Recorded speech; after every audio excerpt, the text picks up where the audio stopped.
देखिए, संस्कृत का पहला टैग वर्ड है बहुभाषिकता। सबसे इम्पोर्टेंट है, बहुभाषिकता का मतलब क्या होता है। देखिए, कहीं पर भी अगर प्रश्न में बहुभाषिकता रहेगा तो आपके ऑप्शन में रह सकता है कि महत्वपूर्ण संसाधन, क्योंकि आप जानते हैं कि बहुभाषिकता एक महत्वपूर्ण संसाधन है। और ऑप्शन में यह भी रह सकता है कि संवेदनशीलता। अब इन दोनों को हम लोग समझते हैं। जैसे मान लीजिए, बहुभाषिता का मतलब क्या होता है। इसका मतलब यह होता है कि जैसे मान लीजिए एक शिक्षक है, उसको हिंदी और अंग्रेजी दो भाषाओं का ज्ञान है, लेकिन उसके क्लास में कुछ बच्चे ऐसे हैं जो हिंदी की समझ रखते हैं, कुछ बच्चे ऐसे हैं जो अंग्रेजी की समझ रखते हैं, कुछ बच्चे ऐसे हैं जो भोजपुरी की समझ रखते हैं, कुछ बच्चे ऐसे हैं जो कन्नड़ की समझ रखते हैं, और कुछ बच्चे ऐसे हैं जो मलयालम की समझ रखते हैं। यानी इसके कक्षा में बहुभाषिता बहुत अधिक है, यानी बहुत से भाषा जानने वाले स्टूडेंट हैं, जबकि शिक्षक केवल हिंदी जान रहा है और अंग्रेजी। तो बताइए, अगर बाल केंद्रित शिक्षा आपकी है तो इस बहुभाषिकता को आप जो है बोझ के रूप में लेकर चलेंगे कि संसाधन के रूप में लेकर। तो इसे एक शिक्षक को संसाधन के रूप में इसलिए लेकर चलना होगा क्योंकि पूरे क्लास में शिक्षक मेन नहीं है, बल्कि कौन मेन है, बालक मेन है। क्योंकि हमारी शिक्षा कैसी है, बाल केंद्रित शिक्षा है। तो यहाँ पे अब इसको हमको संवेदनशीलता के साथ लेकर चलना होगा। ऐसा नहीं कहना होगा कि मुझे तो कन्नड़ बिल्कुल भी नहीं आती, मेरे बस की बात नहीं है, तुम अपना नाम कहीं और लिखवा लो। ऐसा आप नहीं कह सकते, क्योंकि यहाँ पे यह बालक भी आपसे क्या करने आया है, पढ़ने आया है, सीखने आया है। अब इसकी मातृभाषा कन्नड़ है तो उसमें इसकी कोई गलती नहीं है। हो सकता है कि यह यूपी में आके पढ़ रहा हो, अब यह यूपी में इसके माता पिता आके रहने लगे तो ये यूपी में ही तो पढ़ेगा। अगर यूपी में पढ़ेगा तो उस बहुभाषिकता को आपको संसाधन के रूप में लेकर चलना है। और दूसरा, उसे बहुत ज़्यादा क्या समझना है, संवेदनशीलता के साथ व्यवहार करना है। ऐसा नहीं करना है कि जबरदस्ती जो है कहें कि तुम्हारी भाषा ये है, मेरे बस की बात नहीं, मैं कन्नड़ इत्यादि पढ़ा नहीं पाऊंगा। ऐसा कतई नहीं कहना है। देखिए, यहाँ पे लिखा है, प्रत्येक बच्चे के घर की बोली को सम्मान देते हुए शिक्षण कार्य करना चाहिए। यानी उस बोली को हम किस रूप में लेंगे, संसाधन के रूप में, ना कि बोझ या भार के रूप में। इसी को हम कहेंगे बहुभाषिकता। ठीक है। इसके बाद दूसरा टैग वर्ड आपका है मातृभाषाया महत्वपूर्ण। यानी जो मातृभाषा है वह क्या है, महत्वपूर्ण। आप देखेंगे गांधी जी ने भी कहा है कि बच्चों की प्रारंभिक शिक्षा जो होनी चाहिए उनकी मातृभाषा में होनी चाहिए, क्योंकि बच्चे सबसे ज्यादा संपर्क में किसके रहते हैं, मातृभाषा के ही संपर्क में रहते हैं, परिवार के ही संपर्क में रहते हैं। तो बालक की प्रारंभिक शिक्षा उसकी मातृभाषा में दिया जाना चाहिए, क्योंकि बच्चा एक निश्चित परिवेश में पलता बढ़ता है, इसलिए उसे मातृभाषा में प्रारंभिक शिक्षा अपरिहार्य है, यानी अनिवार्य है। ठीक है। अब जैसे मान लीजिए एक बच्चा आपका यहाँ पे यूपी का है और दूसरा बच्चा कहाँ का है, केरल का है। यह ज्यों सुबह उठ रहा है त्यों इसके संपर्क में एक भाषा आ रही है, जिसे आप क्या कह सकते हैं, हिंदी। भोजपुरी भी कह सकते हैं और हिंदी भी कह सकते हैं। ज्यों या सुबह सुबह उठ रहा है तो इसके संपर्क में हिंदी आ रही। एक केरल का बच्चा है, इस ज्यों उठ रहा है त्यों इसके संपर्क में एक भाषा आ रही है जिसका नाम क्या है, इंग्लिश, अंग्रेजी। अब बताइए, अगर इसके संपर्क में बार बार अंग्रेजी ही आ रही है तो यह कौन सा भाषा सीखेगा, अंग्रेजी। और इनके संपर्क में बार बार हिंदी आ रहा है तो यह कौन सी भाषा सीखेंगे, हिंदी। तो इसकी मातृभाषा हिंदी हो गई, जबकि इसकी मातृभाषा क्या हो गई, अंग्रेजी। ऐसे ही अगर मान लीजिए आप सऊदी अरब में हैं, अरबी भाषा हमेशा बोली जाती है। सुबह उठते सोते पूरा जब भी रहेंगे आप अरबी भाषा ही सीखेंगे, तो वहाँ की मातृभाषा क्या हो जाएगी? अरबी हो जाएगी। अब इस इंग्लिश वाले बच्चे को स्कूल में नाम लिखवाने के बाद ये कहा जाए कि मैं तुमको इंग्लिश में नहीं बल्कि हिंदी में पढ़ाऊंगा, यह पढ़ पाएगा? इसको चीज़ें समझ में आएंगी?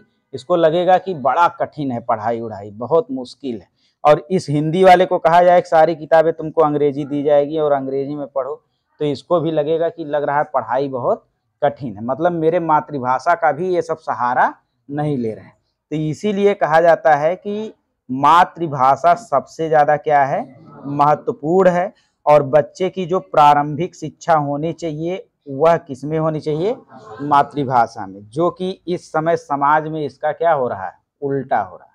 बच्चा गुड मॉर्निंग बोलने जान जाए, ठीक, नमस्ते बोलने जाने चाहे ना जाने, यही चल रहा है, इसके अलावा कुछ नहीं। क्योंकि बच्चा एक निश्चित परिवेश में पलता बढ़ता है, इसलिए उसे मातृभाषा में प्रारंभिक शिक्षा क्या होती है? अपरिहार्य होती है। तीसरा देखिए टैग वर्ड क्या है? तीसरा है वैविध्यपूर्ण गतिविधिषु। तो वैविध्यपूर्ण गतिविधिषु का मतलब सीधा सा है कि विविध प्रकार की गतिविधियों के द्वारा सिखाना। यह एक बाल केंद्रित शिक्षा है। तो हम आपको पहले ही बता दिए कि ये बाल केंद्रित शिक्षा में बालक ही महत्वपूर्ण होता है। और यहाँ पे बालक को हम रट्टा नहीं मरवाएंगे, परिभाषा नहीं बताएंगे। जैसे आपको बच्चे को द्रव पढ़ाना है तो द्रव की परिभाषा अगर बता रहे हैं, उसे रट्टा मरवा रहे हैं, तो यह तरीका नहीं है पढ़ाने का। तरीका यही है कि आप बच्चे को विविध प्रकार की गतिविधियों के द्वारा पढ़ाएं, यानी करके क्या करें? सिखाएं। जैसे बच्चे को अगर आप रंग प्रशिक्षण करवा रहे हैं तो बच्चे के सामने ढेर सारा अलग अलग कलर का गुब्बारा ला के क्या करिए? रख दीजिए और बच्चे से कहिए कि जाओ बेटा लाल वाला गुब्बारा लेकर आओ। तो बच्चा यहाँ पे जाएगा, यहाँ पे जाने के बाद कम से कम कुछ देर तक वह सोचेगा कि आखिर इसमें से लाल वाला कौन है। उसके बाद वह एक उठाएगा जरूर कोई, क्योंकि गुब्बारे को बच्चा क्या करता है? पसंद करता है। खेलना क्या करता है? पसंद करता है। अगर लाल वाला लेकर आया तो आप कहेंगे शाबाश बेटा तुमने लाल रंग का ही गुब्बारा लाया। अगर बाई चांस हरे रंग का लेकर आया तो आप ये भी तो कहेंगे कि बेटा यह वाला लाल नहीं है बल्कि यह कौन सा कलर है? हरा है। ऐसा 2-3 बार गतिविधि के द्वारा बच्चा करेगा तो चीजों को क्या करेगा? सीख जाएगा। हम लोग भी अभी भी चीजों को गतिविधि से करते हैं। जैसे देखिए हम लोगों के पढ़ने का 2 तरीका होता है। एक तरीका होता है जैसे मान लीजिए हम ऑनलाइन क्वेश्चन सॉल्व कर रहे हैं, और एक क्या होता है? ऑफलाइन।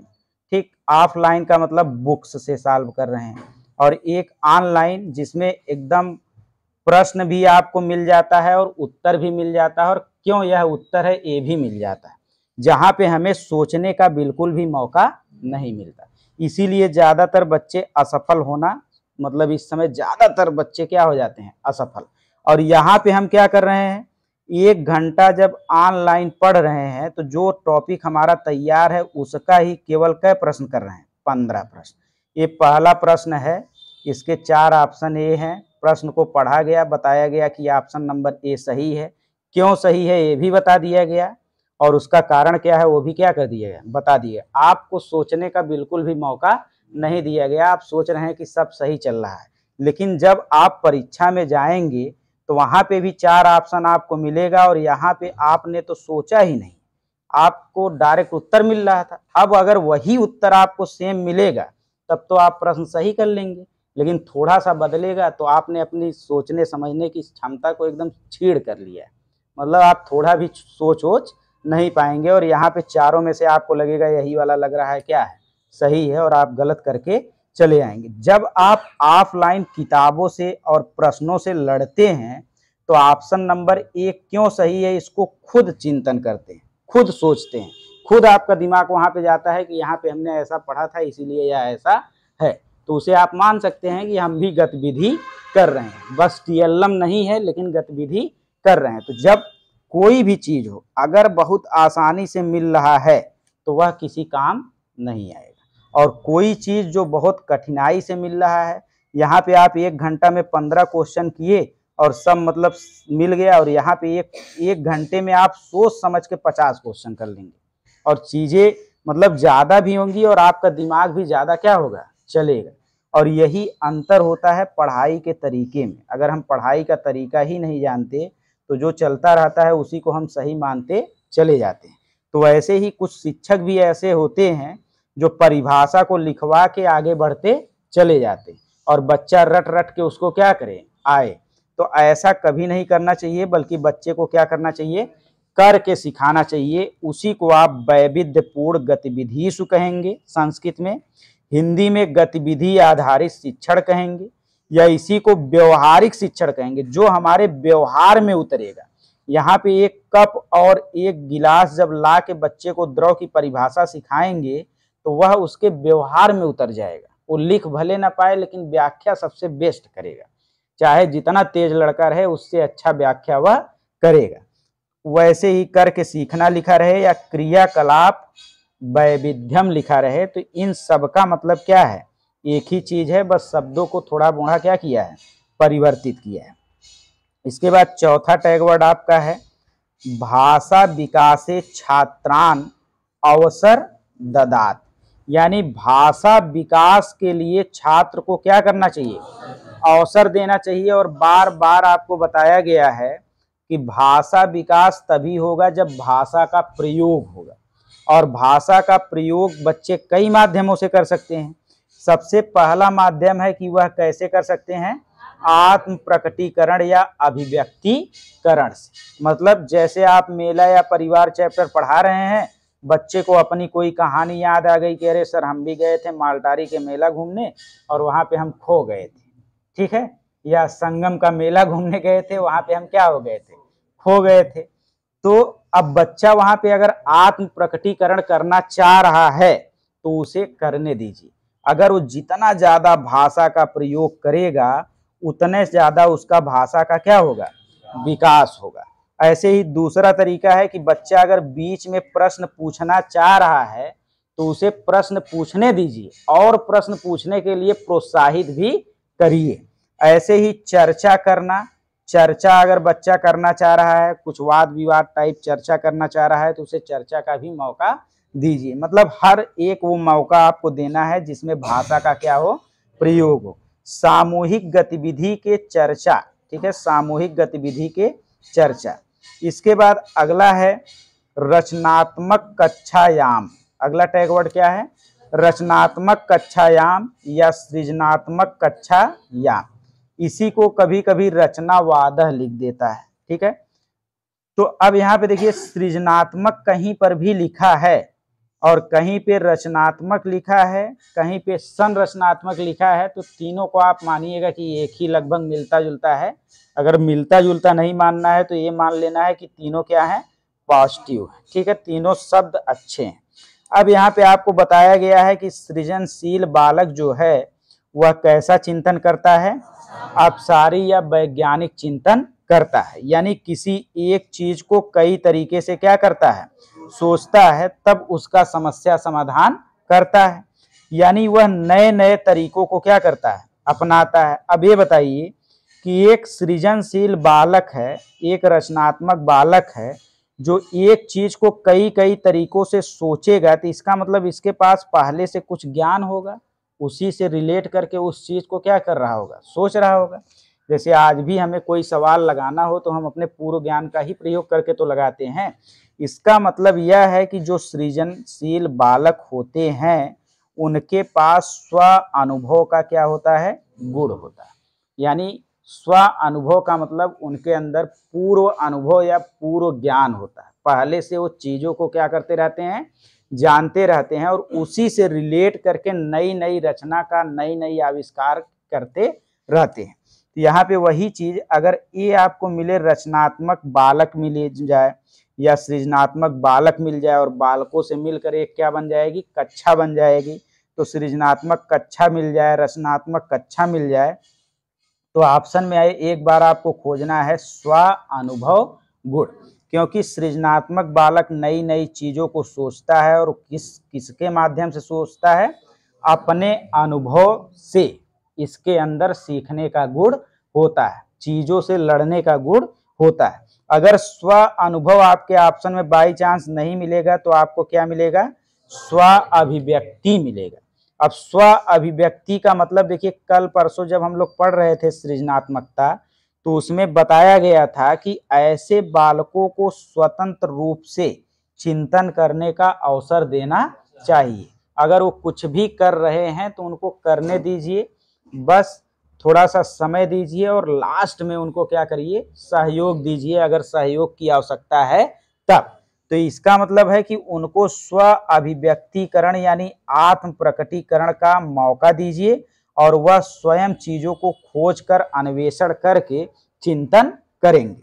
तो इस दो शब्द को आपको याद रखना है, एक स्व अनुभव गुणम और दूसरा स्व अभिव्यक्तिकरण। ठीक है, इसके बाद अगला आ जाएगा प्रोत्साहन। देखिए, प्रोत्साहन तो सकारात्मक टैग वर्ड है, पुनर्बलन टैग वर्ड नहीं है। यहाँ पे लिख भले दिया गया है। प्रोत्साहन या प्रोत्साहित करना बहुत ही पॉजिटिव टैग वर्ड है और लगभग हर जगह आता है। अगर हतोत्साहित कह दिया तो उसका मतलब नकारात्मक है, डीमोटिवेशन, और अगर प्रोत्साहित लिख दिया या प्रोत्साहन लिख दिया तो इसका मतलब क्या है, यह पॉजिटिव है। बहुत इंपॉर्टेंट है कि प्रोत्साहन को अगर अंग्रेजी में देखा जाएगा तो क्या कहा जाएगा, मोटिवेशन, और अगर मनोविज्ञान की भाषा में देखा जाएगा तो अभिप्रेरण। ठीक है, तो देखिए, प्रोत्साहन का मतलब है कि अनुक्रिया की संभावना में वृद्धि। जैसे एक बच्चा है, 2 का पहाड़ा पढ़ते चला गया, 2 का पहाड़ा पढ़ते पढ़ते 2 अठे 16 क्या हुआ, वो भूल गया। 2 सते 14 पढ़ा और 2 नवा 18 पढ़ा और 2 दहा में 20 पढ़ा, यानी सब पढ़ा, केवल 2 अठे 16 भूल गया। तो बताइए, क्या वह गलत पढ़ा है? नहीं, बस उसने गलती की कि जल्दी जल्दी पढ़ने के चक्कर में 2 अठे 16 भूल गया। अब आप एक शिक्षक हैं और उसे डांट रहे हैं बेहुदा कहीं के 2 अठे 16 कहाँ गया, या उसे आप दंड दे रहे हैं, हाथ ऊपर करके जाओ, खड़े हो जाओ, मुर्गा बन जाओ, या 2 डंडा आप मार दिए। तो इसका मतलब आपने बच्चे को हतोत्साहित किया, डिमोटिवेट किया, है कि नहीं, नकारात्मक पुनर्बलन दिया। लेकिन आप यह कह रहे हैं कि बेटा तुमने बहुत अच्छा पहाड़ा पढ़ा, कल तुम 3 का पहाड़ा याद करके आना। तो इसका मतलब आप उसे क्या कर रहे हैं, प्रोत्साहन दे रहे हैं, उसे प्रोत्साहित कर रहे हैं। अगर आप प्रोत्साहित करेंगे तो उसके अनुक्रिया की संभावना क्या हो जाएगी, बढ़ जाएगा। कल वो 3 का पहाड़ा क्या 3, 4, 5 का पहाड़ा याद करने का प्रयास करेगा, भले याद हो या ना हो। और तब सोचिए कि जब आप हतोत्साहित किए, उसे डांटे, मुर्गा बनवाए, उसको तो 2 का भी पहाड़ा अगले दिन क्या हो जाएगा, भूल जाएगा। ऐसा भी हो सकता है डर के मारा। तो इसीलिए प्रोत्साहन एक बहुत ही ज्यादा पॉजिटिव टैग वर्ड है।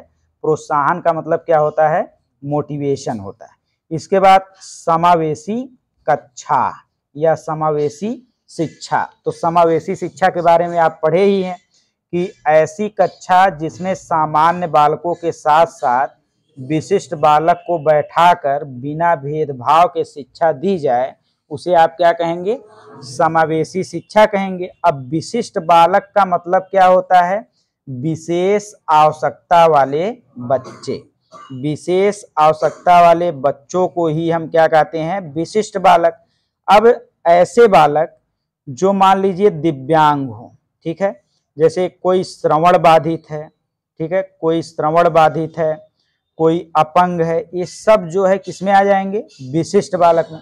इसके अलावा अगर कोई मंद बुद्धि बालक है, कोई तीव्र बुद्धि बालक है, कोई प्रखर बुद्धि बालक है, कोई प्रतिभाशाली बुद्धि बालक है, कोई सृजनात्मक बालक है, ये सब भी किसमें आएंगे, विशिष्ट बालक में। बस विशेष आवश्यकता वाले जितने बालक आएंगे सब विशिष्ट बालक। मान लीजिए कोई अंधा बालक है, उसको कक्षा में उसी पढ़ाएंगे, लेकिन उसके लिए कुछ चीजों का प्रयोग हम कर सकते हैं। जैसे अंधे बच्चे के लिए हम ब्रेल लिपि का प्रयोग कर सकते हैं, बहरे बच्चे के लिए हम संकेत विधि का प्रयोग कर सकते हैं।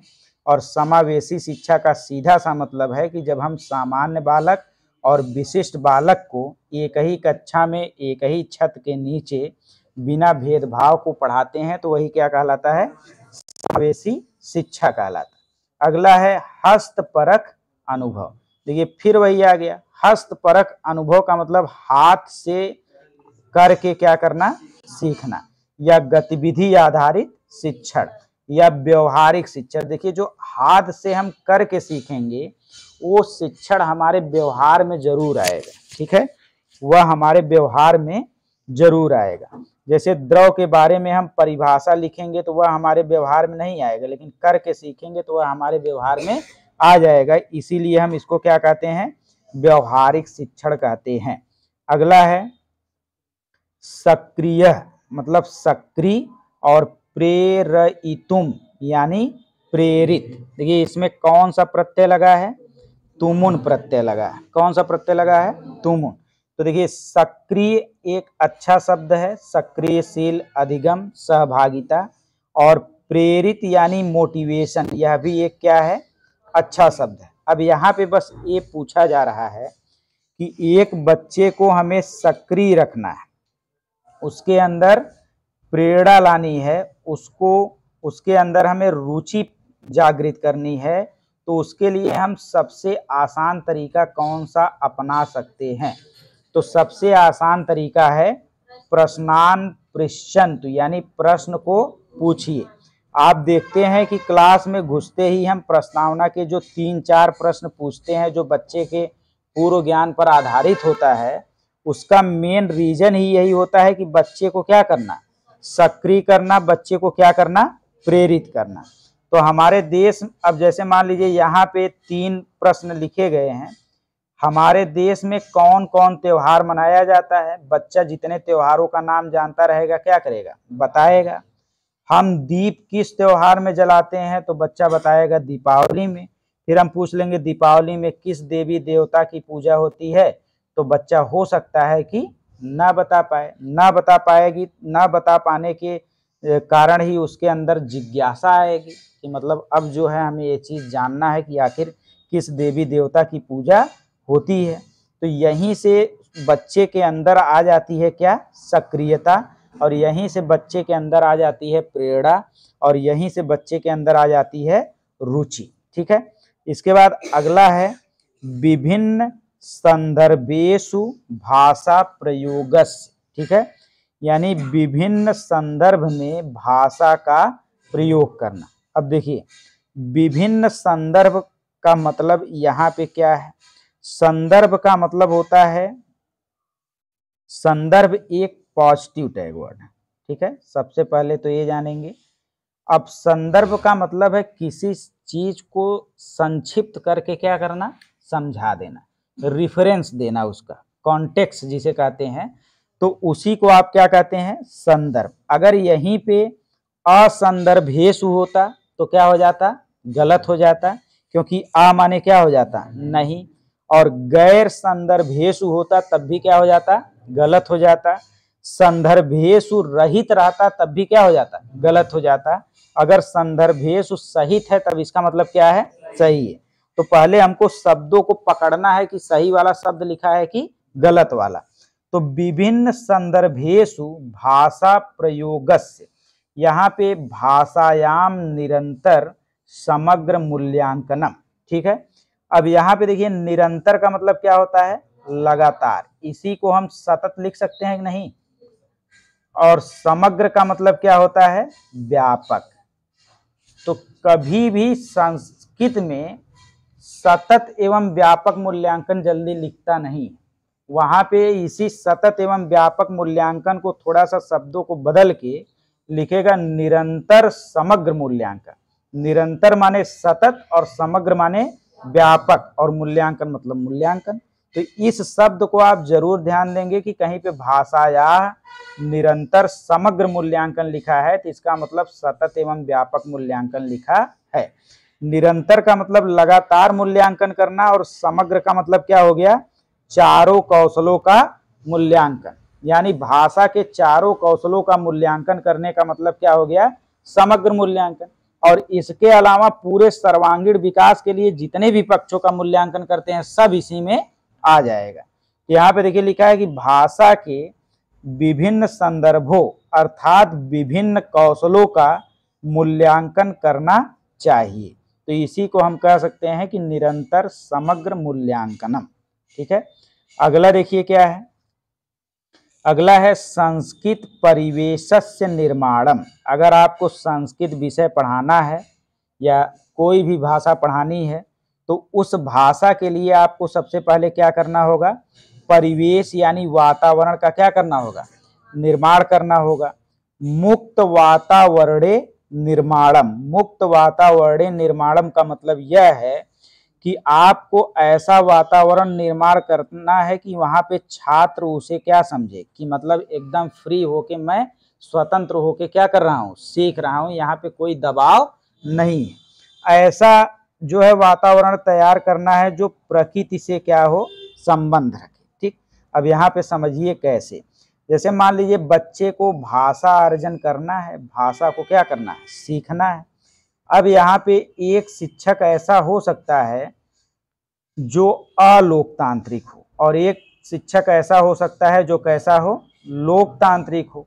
अगर लोकतांत्रिक है तो वह किसी भी बच्चे में भेदभाव नहीं करेगा, वो सारे बच्चों को एक ही नज़र से, एक ही आंख से क्या करेगा, देखेगा। तो जब ऐसा मित्रवत व्यवहार है, कोई बच्चा कुछ पूछ ले रहा है तो गुस्सा नहीं रहा है, धैर्य रख रहा है, संवेदनशीलता रख रहा है, मित्रवत व्यवहार कर रहा है, तब बताइए कि परिवेश अच्छा होगा। कि दूसरा एक शिक्षक ऐसा है कि ये यहाँ पे देख रहे हैं कि दो जाति, मतलब ये जो शिक्षक की जाति है ये दो बालकों की भी जाति वही है। अब यह इनके गलती करने पर भी इनको मार नहीं रहा है और बाकी गलती नहीं कर रहे हैं तब भी उनको क्या कर रहा है, मार रहा है। यानी यहाँ पे अलोकतांत्रिक माहौल है, यहाँ पे हो रहा है भेदभाव, यहाँ पे संवेदनशीलता नहीं। तो बताइए ये वाला परिवेश उचित होगा कि लोकतांत्रिक वाला परिवेश उचित? तो लोकतांत्रिक वाला परिवेश उचित होगा। तो वहां पे बच्चे एकदम स्वतंत्र रूप से, एकदम मुक्त रूप से क्या करेंगे, चीजों को सीखेंगे, एकदम दबाव रहित, बिना दबाव के क्या करेंगे, सीखेंगे। तो संस्कृत परिवेशस्य निर्माणम अगर किसी ऑप्शन में है तो हो सकता है कि वह ऑप्शन क्या हो जाए, सही हो जाए। मुक्त वातावरण निर्माणम अगर कहीं पे है तो वह हो सकता है कि क्या हो जाए, सही हो जाए। प्रकृति नेन अगर कहीं पे है तो वह भी हो सकता है कि क्या है, सही है। यानी ये तीनों पॉजिटिव टैग वर्ड हैं। इसके बाद देखिए भाषा के अर्जन के लिए सीखने का समृद्ध परिवेश, उसी चीज को थोड़ा सा क्या कर दिया है, बदल दिया है। मतलब वहां पे जो वातावरण होना चाहिए वह सही वातावरण होना चाहिए, समृद्ध वातावरण होना चाहिए, ताकि हम भाषा प्रयोग करके भाषा को क्या कर सके, सीख सके। इसके बाद अगला टैग वर्ड आ जाएगा कथा कथनम। ठीक है, कथा का मतलब क्या हो जाता है, कहानी। कथा का मतलब क्या है, कहानी। अब आप सभी लोग जानते हैं कि कहानी को क्यों कहा जाता है या कहानी से बच्चे के अंदर कौन सा विकास होता है। तो बार बार आपको बताया गया है कि कहानी से सबसे ज्यादा कौन सा विकास होता है, कल्पना शक्ति का विकास होता है। कैसे, जैसे मान लीजिए आप एक बच्चे को कहानी सुनाए और कहानी सुनाने के बाद उससे आप 5 प्रश्न किए। कै प्रश्न किए, 5 प्रश्न। अब पहले प्रश्न का उत्तर बच्चा देख के तो दे नहीं रहा है, वह कैसे दे रहा है, एज्यूम करके, कल्पना करके कि जो अभी हमने आधे घंटे कहानी पहले पढ़ी है उसमें यही था। तो ये बच्चा कल्पना कर करके मान लीजिए 4 प्रश्नों का जवाब दिया, कितने में से, 5 में से। इसका मतलब इसकी कल्पना शक्ति ठीक ठाक। किसी भी अनुच्छेद को अगर बच्चा खुद से पढ़ रहा है, किसी कहानी को खुद से पढ़ रहा है, पढ़ने के बाद उससे जब आप प्रश्न पूछते हैं, मान लीजिए एक बच्चा 3 प्रश्न का जवाब दिया 5 में से, तो इसका मतलब उसकी कल्पना शक्ति ठीक ठाक है। अगर ऐसा हो कि वह बच्चा एक भी प्रश्न का जवाब ना दे पाए तो इसका मतलब उसकी कल्पना शक्ति सही नहीं। ऐसा हम लोगों के भी साथ होता है। अगर आप पूरा पैसेज पढ़े और 7 प्रश्न है, आप अंडरलाइन भी किए हैं मेन चीज, उसके बाद भी जो है आप देख रहे हैं कि फिर हमें पैसेज पे जाना पड़ जा रहा है, फिर हमें हिंदी वाले ही पैसेज पे वापस जाना पड़ जा रहा है, इसका मतलब हमारी कल्पना शक्ति सही नहीं। हम बार बार जा रहे हैं, वो नकल करे बिना हम उसका उत्तर निकाल नहीं पाएंगे। इसीलिए अगर चाहे हिंदी का हो चाहे संस्कृत का हो, कोई भी पैसेज रहे तो पहले एकदम दिमाग से प्रश्न पढ़ना चाहिए। प्रश्न पढ़ के मेन चीज को क्या करना चाहिए, अंडरलाइन। अगर मान लीजिए आप संस्कृत का 7 क्वेश्चन पढ़े और 7 में से मान लीजिए एक में समास पूछ लिया, एक में प्रत्यय पूछ लिया, एक में विभक्ति पूछ लिया, तो तीनों तो ये फिर इसको पैसेज में जाएंगे खोजने, क्या नहीं देखेंगे दुइये तो है, जल्दी से खोज ओज के उसको क्या करेंगे, गलत सही कर लेंगे।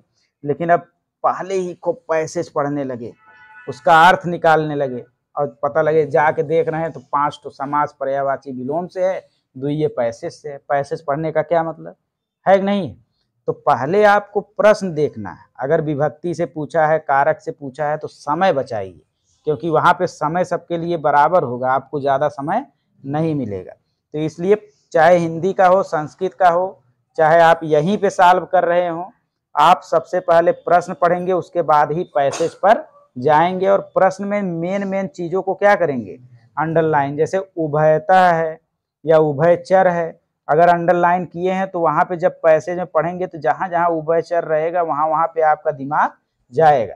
और उभयचर मान लीजिए एक जगह दिमाग में गया और आप अर्थ नहीं निकाल पा रहे हैं, तो उभयचर के अगल बगल तो देखेंगे ही ना कि कोई शब्द चारों में से मिल रहा हो तो क्या करें, उसको मारें।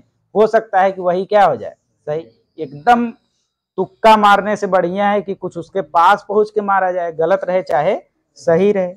तो कुछ तरीके ऐसे होते हैं जिससे आप अपने नंबर को धीरे धीरे बढ़ा सकते हैं। अब गलत तरीका यही है कि पहले हम खूब पैसे आधा घंटा पढ़ रहे हैं, सवाल करते समय पता लगा कपिए छीन ली गई, तो ऐसा होना नहीं चाहिए। तो कथा कहने का मतलब है कि बच्चे की कल्पना शक्ति का विकास करना, इसके अलावा समग्र एवं संस्कृति का भी विकास करना। ठीक है, तो यह आप देख ही रहे हैं कि यह सबसे ज्यादा पॉजिटिव है, लेकिन इस चीज को आपको जानना है कि कल्पना शक्ति का विकास करना। अगला है कविता प्रयोजनस्य। बताइए कविता का प्रयोजन क्या होता है। जो कविता यानी राइम्स आप पढ़ाते हैं उसका प्रयोजन यानी उसका प्लानिंग क्या होती है, उसको पढ़ाने से बच्चों के अंदर क्या आएगा। तो आनंद मूल्यर्थम, मतलब आनंद का मूल्य आएगा, यानी आनंद की अनुभूति होगी, या आप कह सकते हैं कि रस की अनुभूति होगी। ठीक, अगर कविता बच्चा पढ़ रहा है तो उससे सृजनात्मक चिंतन भी हो सकता है। अगर कहानी भी बच्चा पढ़ रहा है तो उससे भी सृजनात्मक चिंतन हो सकता है। उससे रिलेट करके बच्चे कई चीज नई नई क्या करते हैं, सोच लेती हैं। जैसे वही कल हम बताए थे आपको कि अगर एक बच्चे से कह दिया जाए, मान लीजिए ऐसा कोई कविता हो या कहानी हो जिसमें चिड़िया के पंख इत्यादि के बारे में चर्चा हो, और आप बच्चे से पूछ लें कि बेटा बताओ अगर तुम लोगों के पास पंख होता तो क्या करते, बताइए, जवाब नए नए आएंगे कि नहीं। तो इसका मतलब कहानी हो चाहे कविता हो, उससे सृजनात्मक चिंतन भी हो सकता है। ठीक है, अगला देखिए क्या है। अगला है पठनम समय आवश्यकतम। पठन के समय सबसे ज्यादा आवश्यक क्या है। तो सबसे पहले तो पठन का मतलब यहाँ पे नॉर्मल पढ़ना तो है नहीं, क्योंकि हम लोग भाषा पढ़ रहे हैं। तो भाषा में पठन का मतलब है कि अर्थ बोध करना। ठीक है, अर्थावबोध या पाठस्य अर्थस्य अवगमनम, यानी कुल मिला जुला के अगर हिंदी में कहेंगे तो पठन का मतलब है कि अर्थ बोध या समझ के साथ पढ़ना। जैसे एक पैसेज आप एक अनुच्छेद अगर पढ़ रहे हैं, मान लीजिए 10 लाइन का अनुच्छेद है, तो ऐसा नहीं करेंगे कि पहले शब्द से अंतिम शब्द तक जल्दी जल्दी पढ़ लेंगे, नहीं, उसे समझ के साथ क्या करेंगे, पढ़ेंगे। जब समझ के साथ पढ़ेंगे तो आपसे इस अनुच्छेद से प्रश्न पूछा जाएगा तो आप उन प्रश्नों का क्या करेंगे, उत्तर दे लेंगे। और पैराग्राफ आप पूरा पढ़ लें और आपसे प्रश्न पूछा जाए और आप एक भी प्रश्न का उत्तर न दे पाए, इसका मतलब आपने समझ के साथ नहीं पढ़ा। तो यही है कि पठन में सबसे ज्यादा आवश्यक है कि आपको अर्थबोध का ग्रहण, मतलब अर्थ ग्रहण होना चाहिए। तो ऐसा कुछ भी देखिए मिलेगा तो आप जान जाएंगे कि वहां पे किसकी बात हो रही है, पठन की बात हो रही है। उसके बाद अगला है पाठे रुचि वर्धनम, यानी पाठ में रुचि लेना। तो रुचि लेना, अभिप्रेरणा, सक्रियता, सहभागिता, ये सब क्या है? पॉजिटिव टैग वर्ड है। अगला है उत्कृष्ट लेखन के लिए सबसे ज्यादा आवश्यक क्या होता है?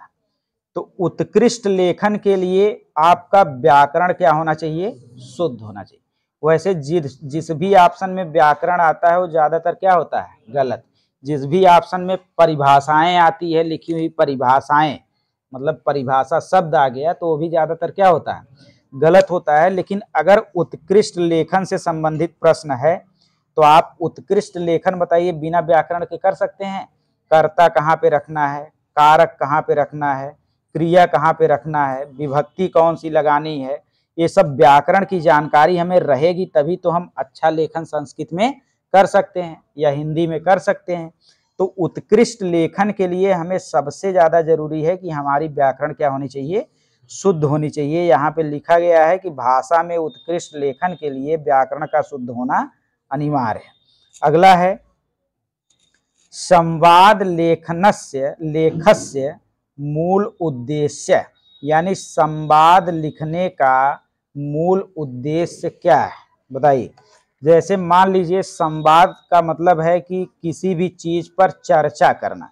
जैसे एक हम आपको दे दें टॉपिक कि पर्यावरण प्रदूषण, उस पे आपको चर्चा करना है, संवाद करना है, उसी के बारे में निबंध लिखना है। तो बताइए क्या सभी लोग निबंध एक ही तरीके से लिखेंगे? नहीं। तो इसका मतलब निबंध लिखने का, संबंध का, वाद विवाद का एक मूल उद्देश्य होता है कि बच्चे के अंदर कौन सी क्षमता का विकास हो? सृजनात्मक क्षमता का विकास हो, क्योंकि बच्चा उस चीज को नए नए तरीके से क्या करेगा? लिखेगा, सोचेगा। अगला है देखिए प्राथमिक स्तर पर पढ़ाने के लिए आपको सबसे ज्यादा जरूरी क्या है? चित्र समृद्ध वातावरण। कल आपको बताया गया था हिंदी में कि बच्चे को प्राथमिक स्तर पर पढ़ाने के लिए सांकेतिक भाषा का प्रयोग करना है।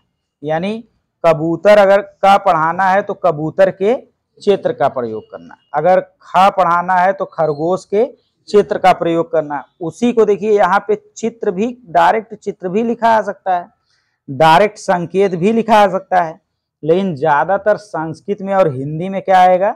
मुद्रण समृद्ध वातावरण या प्रिंट रिंच सामग्री लिखा जाएगा। तो प्रिंट बताइए, किसी चीज को प्रिंट हम करेंगे तो चित्र ही तो रहेगा।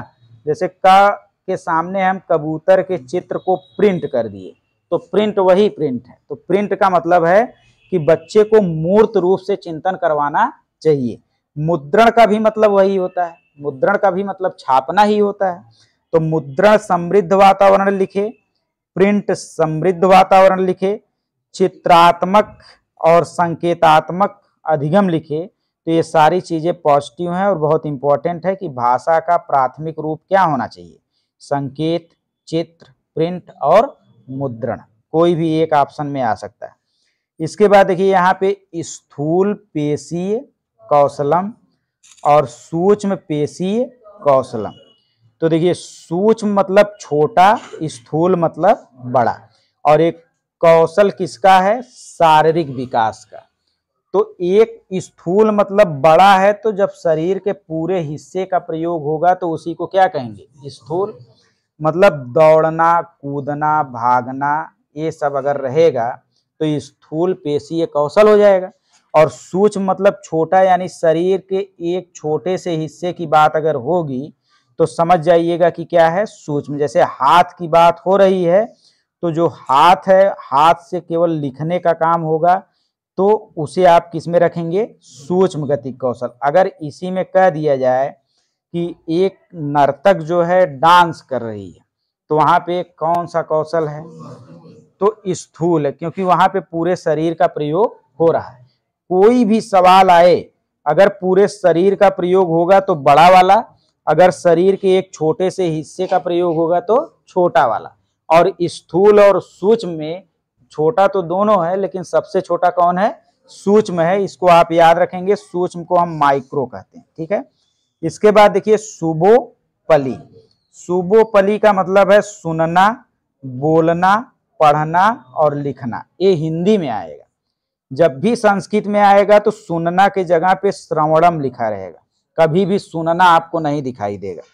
बोलना के जगह पे भाषणम लिखा रहेगा, पढ़ना के जगह पे पठनम लिखा रहेगा और लिखना के जगह पे लेखनम।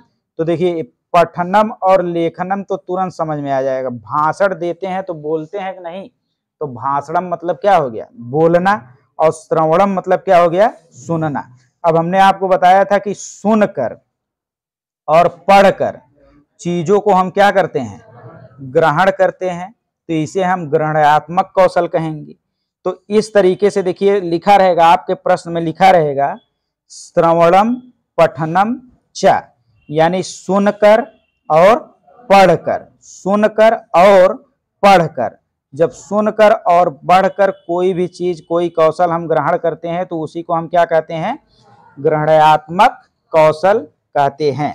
और बोलकर किसी चीज को हम अभिव्यक्त करते हैं, और लिखकर निबंध इत्यादि भी कुछ लिखकर हम क्या करते हैं, अभिव्यक्त करते हैं, चीजों को सामने वाले को बताते हैं।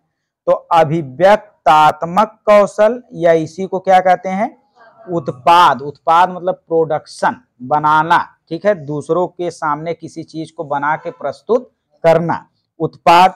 तो इसमें देखिए ऐसा नहीं लिखा रहेगा भाषणम लेखनम, ऐसे लिखा रहेगा संभाषणम लेखनम च, यानी संभाषणम मतलब बोलना, बोलकर, और लिखकर हम चीजों को क्या करते हैं, अभिव्यक्त करते हैं। थोड़ा सा संस्कृत में लिखा रहेगा लेकिन है आसान। देखिए बोलकर और लिखकर हम चीजों को क्या करते हैं, अभिव्यक्त करते हैं। सुनकर और पढ़कर हम चीजों को क्या करते हैं, ग्रहण करते हैं। इसके बाद अगला आ जाएगा निदानात्मक परीक्षणम।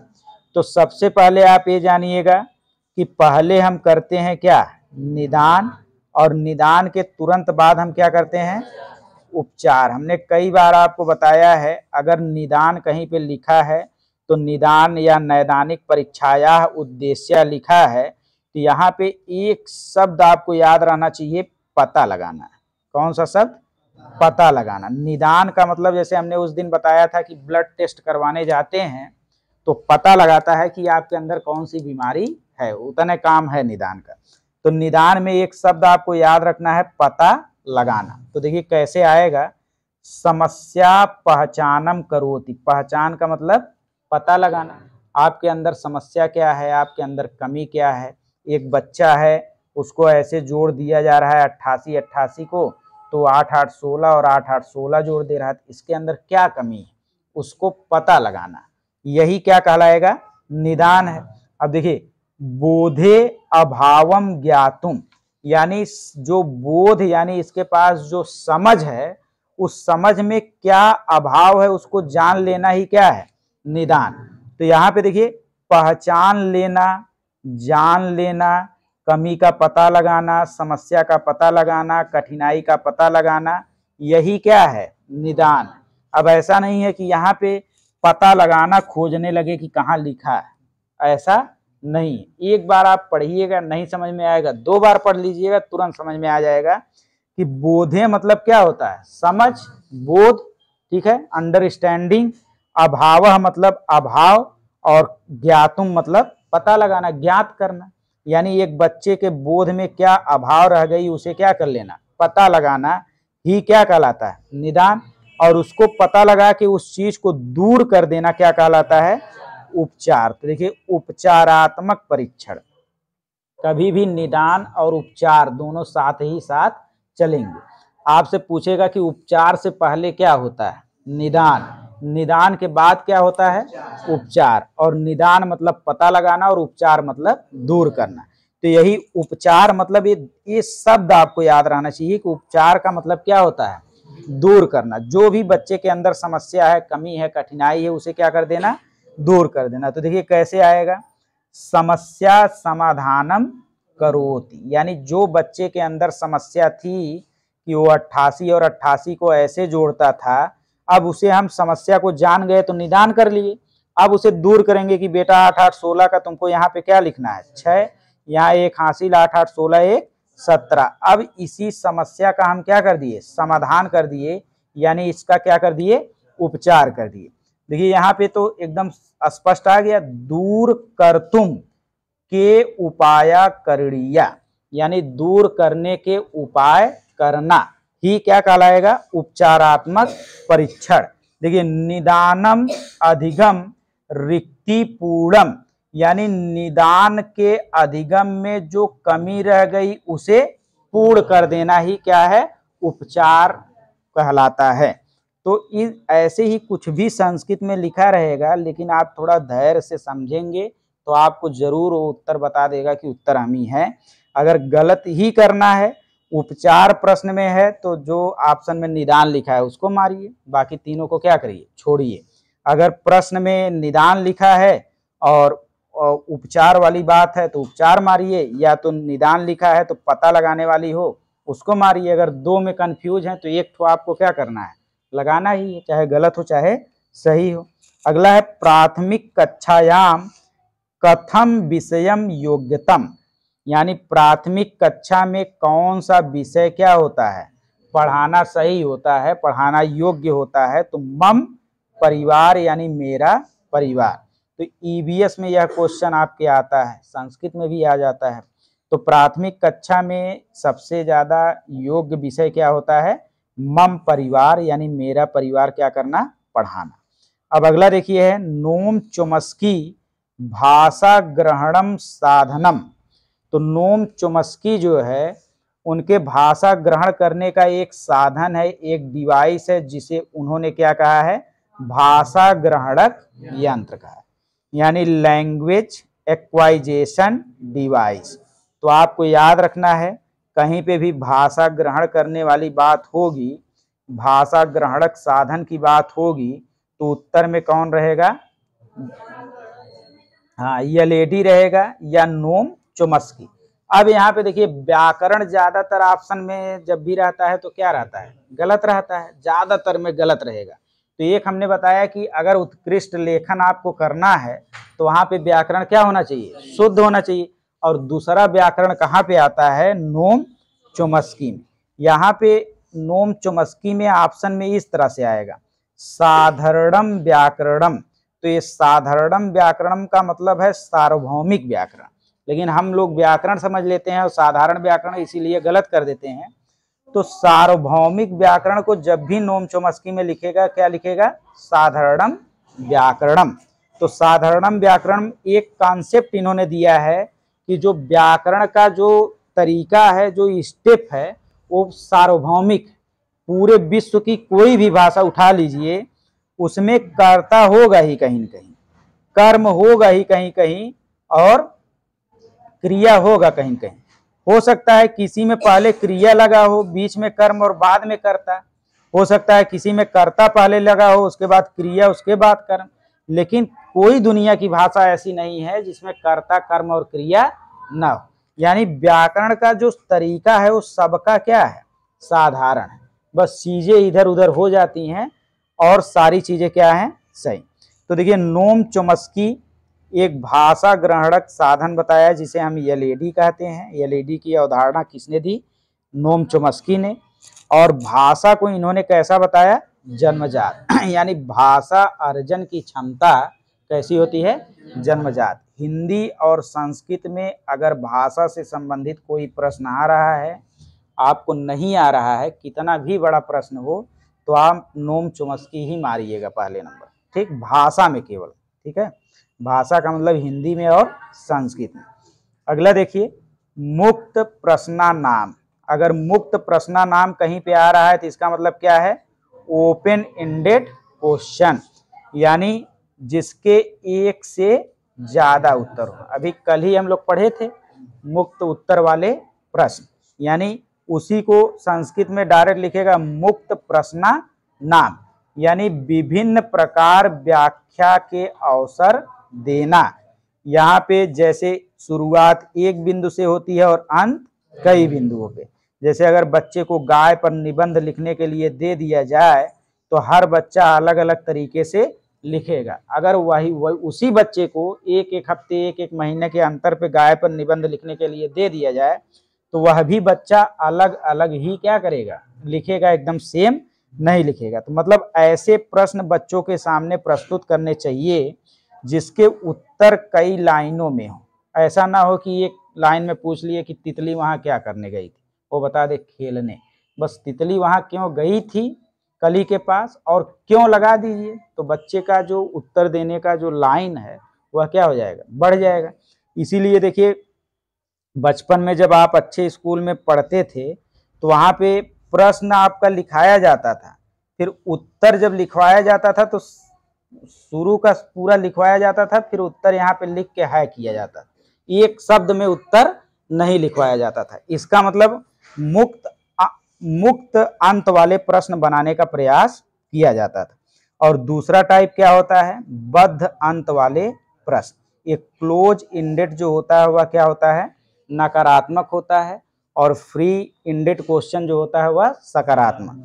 अब यहाँ पे बद्ध अंत वाले प्रश्न का मतलब है जिसका एक मेव, मतलब जिसका एक उचित उत्तर हो।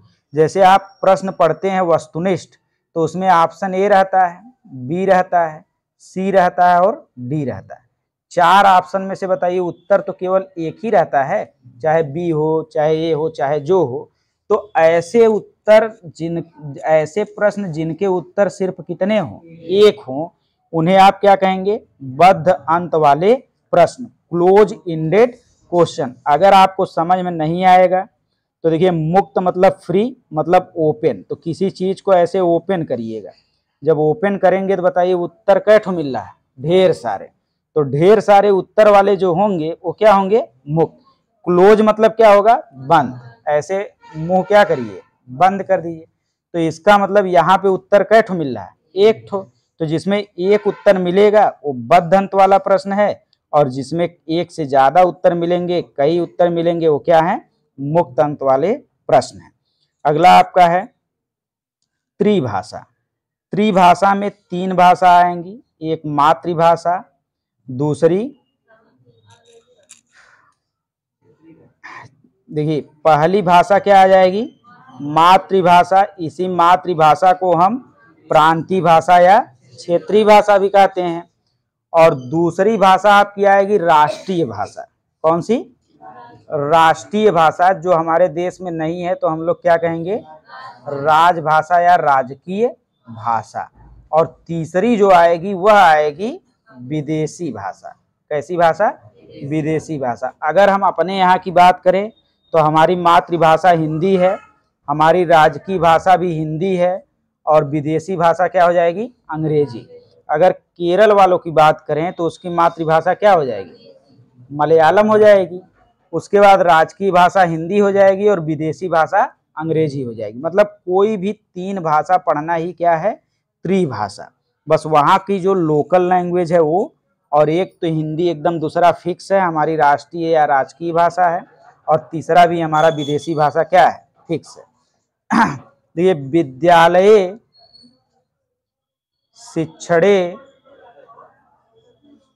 विद्यालय शिक्षणे प्रथम भाषा अध्ययनम, मतलब विद्यालय के शिक्षण में सबसे पहले किस भाषा का अध्ययन होना चाहिए, तो आपको पता है मातृभाषा। अगला है प्रत्येक भाषाया लिपि वर्तते, तो यह क्या है, सत्य है। देखिए कल ही हम लोग लिपि के बारे में पढ़े हैं कि प्रत्येक भाषा की एक क्या होती है, लिपि होती है, वह क्या है, सत्य है। जैसे हिंदी भाषा की कौन सी लिपि, पंजाबी भाषा की, अंग्रेजी भाषा की, संस्कृत भाषा की, ब्राह्मी या देवनागरी लिपि ही, वर्तमान में देवनागरी लिपि ही का प्रयोग किया जा रहा है। मराठी भाषा का भी क्या होता है, देवनागरी। लिपि का मतलब लिखने की क्रिया, ठीक है।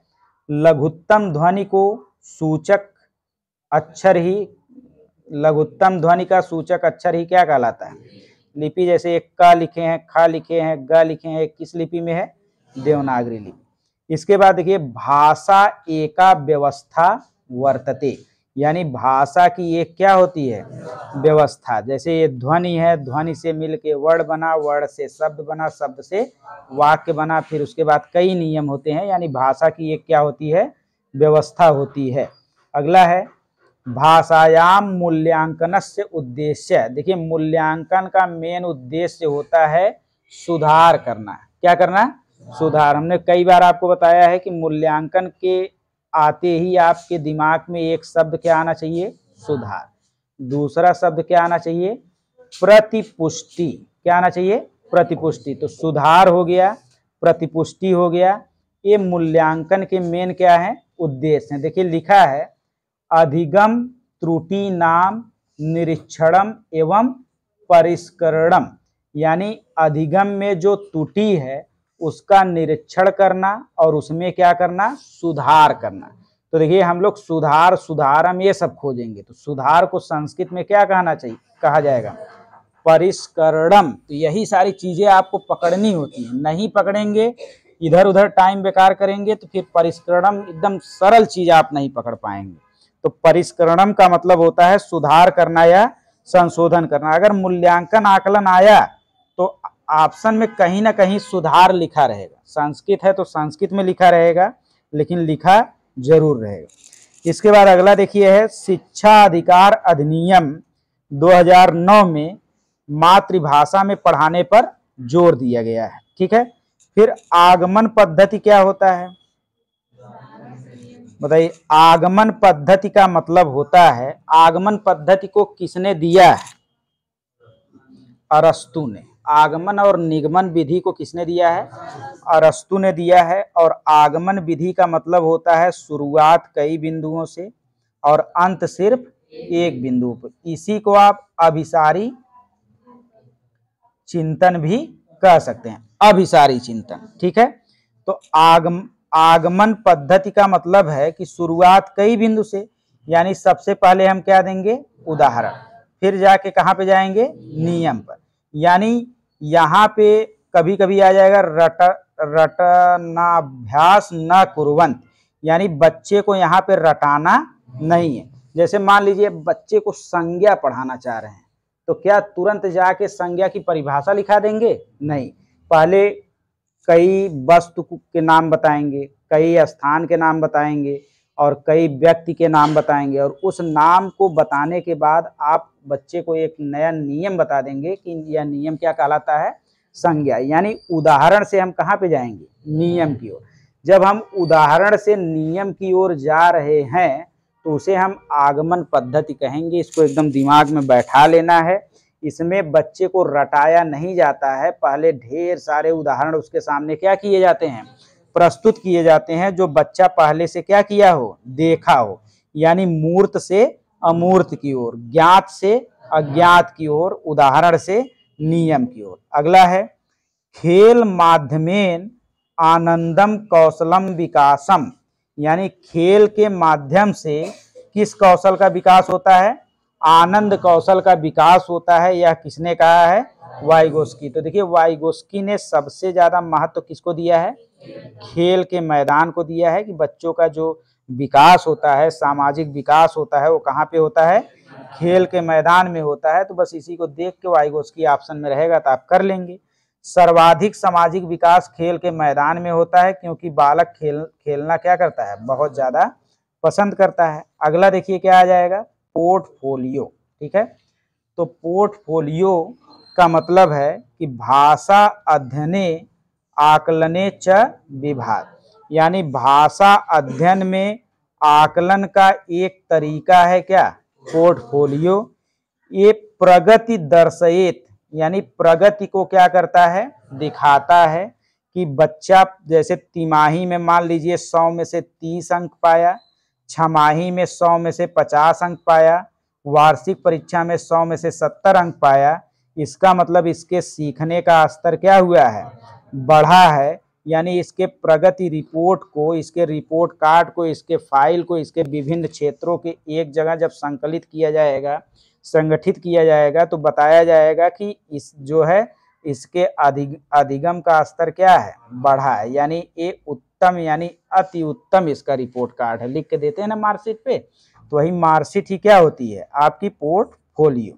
इसके बाद अगला है भाषा शिक्षणयाय महती आवश्यकता, यानी भाषा शिक्षण में सबसे ज्यादा आवश्यकता किसकी होती है? तो मातृभाषा की आवश्यकता होती है। अंतःक्रियार्थम प्रेरयति।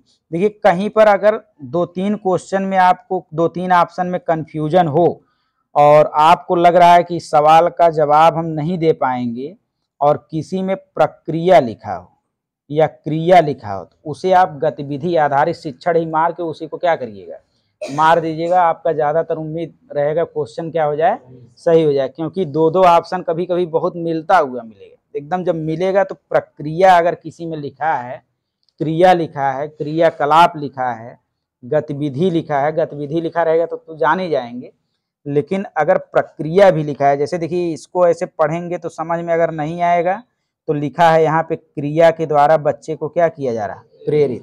यहाँ पे सीधा सा लिखा है कि आंतरिक प्रेरणा, अगर सही से आप देखेंगे तो लिखा है कि अंतः क्रियार्थम प्रेरयति, यानी बच्चा आंतरिक रूप से क्या है, प्रेरित है।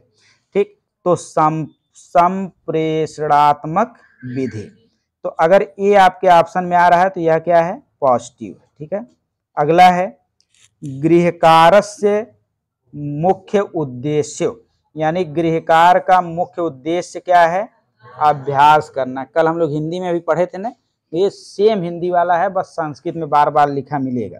गृहकारस्य मुख्य उद्देश्य से क्या है आपका, अभ्यास कुर्यु, यानी अभ्यास करने के लिए, पुनरावृत्ति करने के लिए हम गृहकार को क्या करते हैं, देते हैं। सतत एवं व्यापक मूल्यांकन, शैक्षिक एवं सहशैक्षिक मूल्यांकन। कक्षा श्रवणम विधि कृते सहायका, कक्षा में सुनने वाली जो विधि होती है वह हमारे किस चीज में सहायता करती है, तो देखिए श्रवण संभाषणम कौशलम विकासार्थम। इसके बाद डिस्ग्राफिया, आप जानते हैं डिस्ग्राफिया भाषागत विकार कैसा है, ग्राफ पे हम क्या करते हैं, लिखते हैं। डिसलेक्सिया भाषागत विकार, पठनम या मौखिक भाषा विकास। अब यहाँ पे देखिए अगर इस तरीके से लिख दिया, उदाहरण लिख के ऐसे मात्रा लगा दिया तो इसका मतलब ये उदाहरण से नियम की ओर लिख दिया, और उदाहरण से नियम की ओर कौन सी विधि होती है, आगमन विधि। और अगर नियम लिख दिया तो इसका मतलब ये नियम से उदाहरण की ओर लिखा है, तो वह क्या हो जाएगी, निगमन विधि। अगर आपको ना याद रहे तो ऐसे निगमन लिखेंगे ना, तो निगमन में देखिए यहाँ पे नियम लिख लेंगे कि नहीं, ऐसे नी से नियम, नियम से उदाहरण की ओर अगर निगमन पता है तो आगमन अपने आप पता हो जाएगा कि उदाहरण से नियम की ओर। उसके बाद भारतस्य शिक्षा नीति त्रिभाषा सूत्र रूपेण। ठीक है, इसके बाद हम लोग कल यहाँ से पढ़ेंगे।